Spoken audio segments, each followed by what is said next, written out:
महासागर में जंग की आहट, अमेरिका बनाम ईरान, समुद्र तक पहुंची लड़ाई। हिंद महासागर में धमाका, ईरानी युद्धपोत तबाह।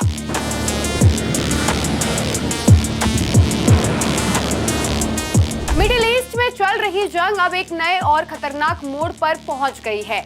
मिसाइलों और ड्रोन से शुरू हुआ ये संघर्ष अब समुद्र तक फैलता दिखाई दे रहा है।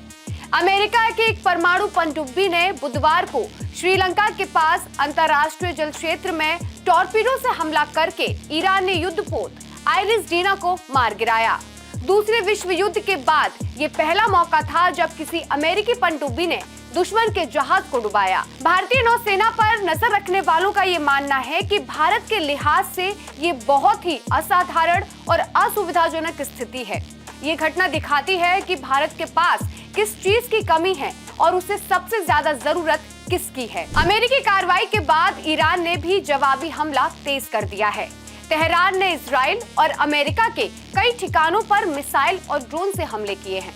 सैन्य विशेषज्ञों का मानना है कि अगर ये टकराव इसी तरह बढ़ता रहा तो युद्ध का दायरा खाड़ी से निकलकर हिंद महासागर तक फैल सकता है और इससे अंतर्राष्ट्रीय समुद्री मार्गों पर भी खतरा पैदा हो सकता है। इस हमले के बाद भारत की टेंशन और बढ़ गई है, क्योंकि हिंद महासागर दुनिया के सबसे व्यस्त समुद्री मार्गों में से एक है। वैश्विक व्यापार का एक बड़ा हिस्सा इसी रास्ते से गुजरता है। भारत की भौगोलिक स्थिति इस महासागर के बीचों बीच होने की वजह से उसे एक प्राकृतिक सामरिक बढ़त देती है। यही कारण है कि भारत की नौसेना का मुख्य उद्देश्य इस क्षेत्र में स्थिरता बनाए रखना और किसी भी बाहरी खतरे का सामना करना है। भारतीय नौसेना लंबे समय से security and growth for all in the region यानी सागर नीति के तहत काम कर रही है। इस नीति का मकसद हिंद महासागर क्षेत्र में सुरक्षा और सहयोग को मजबूत करना है, ताकि समुद्री मार्ग सुरक्षित बने रहे और क्षेत्रीय संतुलन कायम रहे। भारतीय नौसेना को दुनिया की सबसे शक्तिशाली नौसेनाओं में गिना जाता है। उसके पास आधुनिक युद्धपोत, मिसाइल सिस्टम, विमान वाहक पोत और पनडुब्बियों का मजबूत बेड़ा मौजूद है। भारत के पास फिलहाल 2 विमान वाहक पोत हैं, जो समुद्र में हवाई ताकत का बड़ा केंद्र माने जाते हैं। इसके अलावा डिस्ट्रॉयर और फ्रिगेट जैसे युद्धपोत लंबी दूरी तक हमला करने की क्षमता रखते हैं। भारत के पास परमाणु क्षमता वाली पनडुब्बियां भी हैं, जो समुद्र के भीतर लंबे समय तक रहकर दुश्मन पर नजर रख सकती हैं। अब जानते हैं भारत की पनडुब्बी ताकत। भारत की नौसेना के पास लगभग 16 पारंपरिक पनडुब्बियां और 2 परमाणु पनडुब्बियां हैं। रक्षा विशेषज्ञों के अनुसार भारत को कम से कम 24 पनडुब्बियों की जरूरत है। भारत ने अपनी समुद्री रणनीति को मजबूत करने के लिए रूस से कई सालों तक पनडुब्बियां लीज पर ली थी। इसमें सबसे चर्चित नाम INS चक्र का रहा है, जो एक परमाणु चालित अटैक सबमरीन थी। इस तरह की पनडुब्बियां दुश्मन के जहाजों और पनडुब्बियों का पता लगाने और उस पर हमला करने में बेहद अहम भूमिका निभाती थी। हालांकि समय के साथ लीज की अवधि खत्म होने के कारण भारत को रूस को कुछ पनडुब्बियां वापस करनी पड़ी। इससे भारतीय पनडुब्बी बेड़े की संख्या पर असर पड़ा। यही वजह है कि अब भारत स्वदेशी तकनीक से पनडुब्बियां बनाने पर ज्यादा जोर दे रहा है, ताकि भविष्य में किसी दूसरे देश पर निर्भरता कम हो सके। अब जानते हैं भारत को रूस से मिली प्रमुख पनडुब्बियों के बारे में। INS चक्र सोवियत संघ से लीज थी 1988 से 1991 तक। INS चक्र 2 रूस से 10 साल की लीज 2012 से 2021 तक। INS चक्र 3 रूस से नई लीज डील, जो अनुमानित डिलीवरी 2025 और 26 के बीच होनी थी।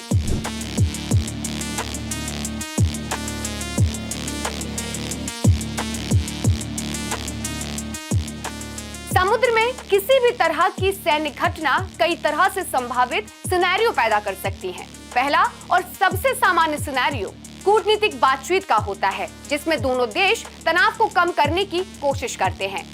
दूसरा सिनेरियो ये हो सकता है कि दोनों पक्ष अपने नौसैनिक जहाजों की तैनाती बढ़ाकर ताकत का प्रदर्शन करें। तीसरा और सबसे गंभीर सिनेरियो समुद्र में सीमित सैन्य झड़प का हो सकता है, जिसमें निगरानी विमान, युद्धपोत और पनडुब्बियां अहम भूमिका निभाती हैं। आधुनिक समुद्री युद्ध में अक्सर पनडुब्बियों को सबसे खतरनाक हथियार माना जाता है, क्योंकि वे दुश्मन की नजर से छिपकर हमला करने में क्षमता रखती हैं। वही प्रोजेक्ट 75 इंडिया, जिसके तहत जमीन पर मिसाइल अटैक की क्षमता वाली नई तकनीक से लैस 6 पनडुब्बियां बनाई जानी हैं, जो दशकों से देरी का शिकार हैं। 1990 के दशक में इसकी परिकल्पना की गई थी, जिसकी डिलीवरी कई बार देरी के बाद जनवरी 2026 तक होनी थी। अब जानते हैं भारत के भविष्य की पनडुब्बी योजना के बारे में। Project 75 6 scorpion पनडुब्बियां। प्रोजेक्ट 75-1 6 नई एडवांस पनडुब्बियां। Nuclear submarine programme INS Arihant class का विस्तार। लक्ष्य 2035 तक 24 से ज्यादा पनडुब्बियां।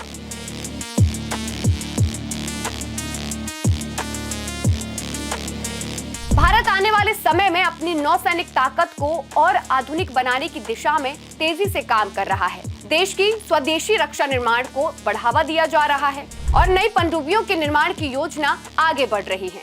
इसके साथ ही भारत अमेरिका, फ्रांस, जापान और ऑस्ट्रेलिया जैसे देशों के साथ संयुक्त नौसैनिक अभ्यास भी करता है। इन अभ्यासों का उद्देश्य समुद्री सुरक्षा को मजबूत करना और किसी भी संभावित खतरे के लिए तैयार रहना है। हिंद महासागर में भारत की मौजूदगी सिर्फ सैन्य ताकत का सवाल नहीं है, बल्कि ये क्षेत्रीय स्थिरता और वैश्विक व्यापार की सुरक्षा से भी जुड़ा हुआ है। वहीं अमेरिका के इस हमले ने भारत और अमेरिका के सैन्य एग्रीमेंट को भी कहीं न कहीं तोड़ दिया है। इस हमले को लेकर अमेरिका ने भारत को कोई जानकारी नहीं दी थी। वही सवाल ये भी उठता है कि जिस शिप पर हमला किया गया वो शिप एक अभ्यास के लिए भारत आया था, न कि किसी युद्ध का हिस्सा था, और उस शिप से किसी को भी कोई खतरा नहीं था। समुद्र की सतह पर भले ही सब कुछ शांत दिखाई देता हो, लेकिन उसके नीचे चल रही रणनीतिक हलचलें आने वाले समय की दिशा तय करती है। किसी एक जहाज पर हमला या समुद्र में हुई कोई घटना अक्सर आने वाली बड़ी चुनौतियों का संकेत बन सकती है। भारत के सामने आज वही चुनौती है कि वे अपनी नौसैनिक ताकत को और आधुनिक, मजबूत और आत्मनिर्भर बनाए, क्योंकि हिंद महासागर में जो देश मजबूत रहेगा वही आने वाले समय में क्षेत्रीय संतुलन को तय करेगा। फिलहाल के इस वीडियो में इतना ही। ऐसी तमाम वीडियो देखने के लिए जुड़े रहिए प्राइम न्यूज के डिजिटल प्लेटफॉर्म के साथ। नमस्कार।